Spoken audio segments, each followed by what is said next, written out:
मैं इस समय वाराणसी के केदार घाट अवस्थित भूमा पीठाधीश्वर महाराज जी के पास में हूँ। महाराज जी, आपको सादर चरण स्पर्श है भारत 24 चैनल की ओर से। और ये जानना चाहते हैं कि ये भूमा पीठाधीश्वर समाज कल्याण के लिए क्या क्या प्रकल्प चला रहा है। ये भूमा आध्यात्म पीठ काशी है और सिद्ध पीठ भूमा निकेतन है। स्वामी भूमानंद हॉस्पिटल चलाता है, 500 बेड का हॉस्पिटल है, सुपर फैसिलिटी, बच्चों को शिक्षा दीक्षा करता है, कॉलेज चलाता है, नर्सिंग कॉलेज है। तो बहुत विकल्प हैं, बहुत हमारे संकल्प हैं जो पूरे होते हैं। तो हम लोग तो अध्यात्म की जागृति करते हैं। कारगिल की यात्रा में भी गए थे, अपने लोगों को शहीदों की मिट्टी लेके गंगा जी में प्रभावित किया। 2 बार हमने गंगा यात्रा की। 99 में हमने, जब मोदी जी नहीं थे तो भी हमने गंगा यात्रा गौमुख से की, पटना तक नाव से। उस समय जो है उत्तर प्रदेश और उत्तराखंड एक है, उत्तराखंड नहीं बना था, तो हमने यात्रा की थी। तो हमारे साथ गवर्नमेंट ने जो है प्रोटोकॉल दिया था, गवर्नमेंट ने, तो पीएससी हमारे साथ थी। फिर 2013 में की। फिर हमने जो है वहाँ से लेके हरिद्वार से लेके जो है प्रयागराज तक पैदल यात्रा की। तो ये हमारा क्रम चलता ही रहता है। महाराज जी, काशी में क्या विशेष जो है ये पीठ करने जा रही है, क्या तैयारी है, क्या योजना है काशी के लिए। 2425 के अंदर काशी में जल एम्बुलेंस बनाने की योजना है, जिसका क्षेत्र प्रयागराज से लेकर गाजीपुर तक रहेगा। और लगभग जो है 5 बेड का आईसीयू होगा और उसमें 5 बेड के वार्ड होंगे।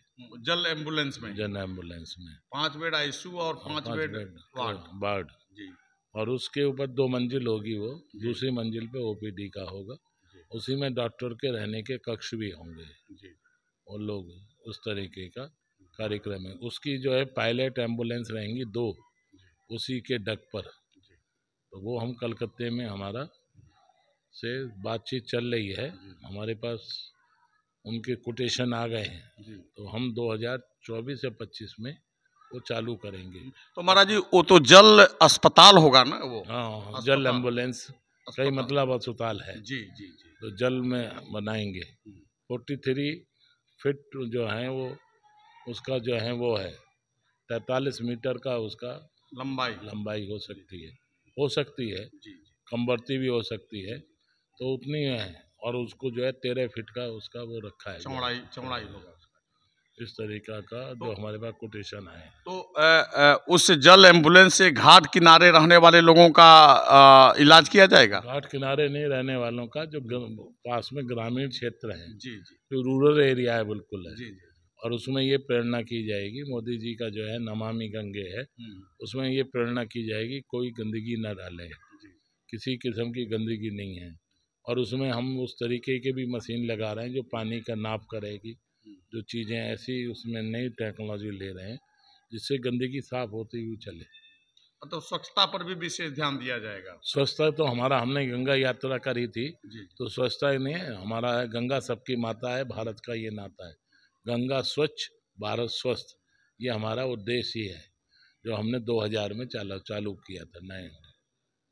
महाराज जी, अयोध्या में भव्य श्री राम मंदिर का लोकार्पण की तैयारी और तिथि भी घोषित हो गई है। तो श्री राम मंदिर आंदोलन में क्या भूमिका रही ये आपके पीठ की।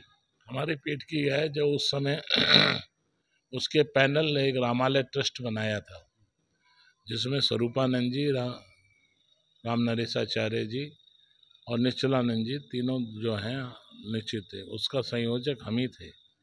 तो हमने बनाया था। जब देखा कि ये लोग जो हैं हमारी जनता के साथ धोखा करेंगे, सरकार से मिले हुए नरसिंह राव की सरकार थी, सरकार से मिले हैं, तो हमने उससे इस्तीफा दे दिया। हमारे एक बार वो रामालय ट्रस्ट आगे चला नहीं, तो राम के प्रति हमने जो है यहाँ पर जाके आंदोलन भी किया, हमारे पास उसकी सब रिकॉर्ड है। हम जो हैं वहाँ जाके आंदोलित किया हमने जो है, हम लक्ष्मण किलाधीश हैं वहाँ पर, उनके जाके हमारा वहाँ था हम जो है सब्जी वाला बन के जो है वहाँ पर ईंटें लेके गए थे आंदोलन के दौरान गुप्त घाट से जो है, और लक्ष्मण किलाधीश तक वहाँ हमारी रहने की व्यवस्था थी और रात को वहाँ पर वो था। तो महाराज जी, क्या आप के लिए वहाँ से आमंत्रण आ चुका है? हमारा आमंत्रण आ चुका है, हमारे पास यहाँ भी है जी।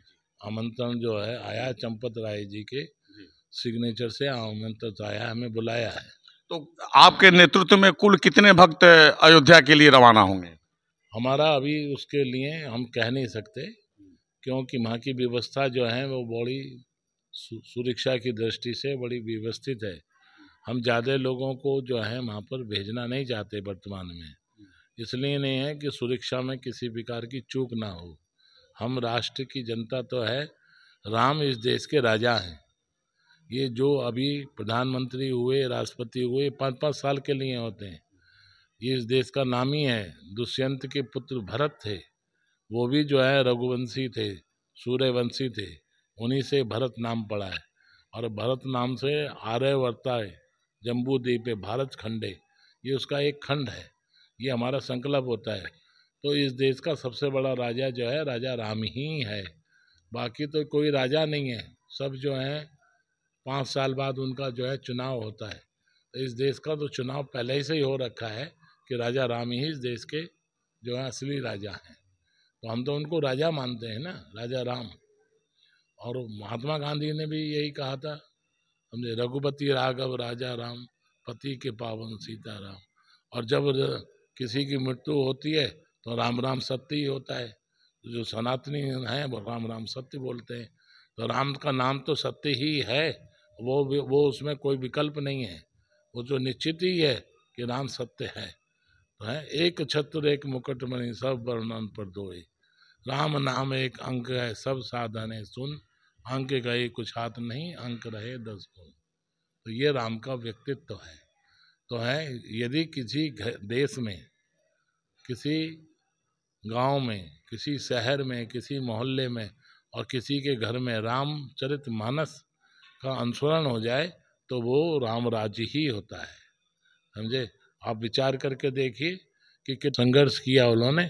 अभिषेक होना था, वनवास हो गया तो हंसी खुशी गए, कोई रंज नहीं, कोई बात नहीं, कोई आभूषण नहीं, किसी प्रकार की।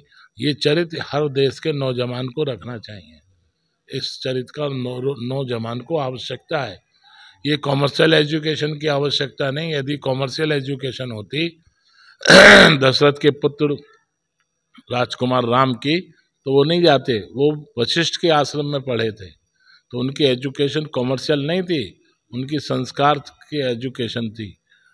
मातृ देवो भव, पितृ देवो भव, आचार्य देवो भव, प्रातः काल उठ के रघुनाथा, माता पिता नवाबही माता। ये एजुकेशन थी। आज की एजुकेशन तो पैकेज की एजुकेशन है। इसी से ये देश बर्बाद हो रहा है। समझे? इसी से देश बर्बाद हो रहा है। तो पैकेज की एजुकेशन नहीं हो के संस्कारों की एजुकेशन होनी चाहिए। तो देखिए, महाराज जी का ये स्पष्ट मानना है कि इस देश में और खास तौर पे भारतवर्ष में पैकेज की शिक्षा के बजाय संस्कारों की शिक्षा होना चाहिए।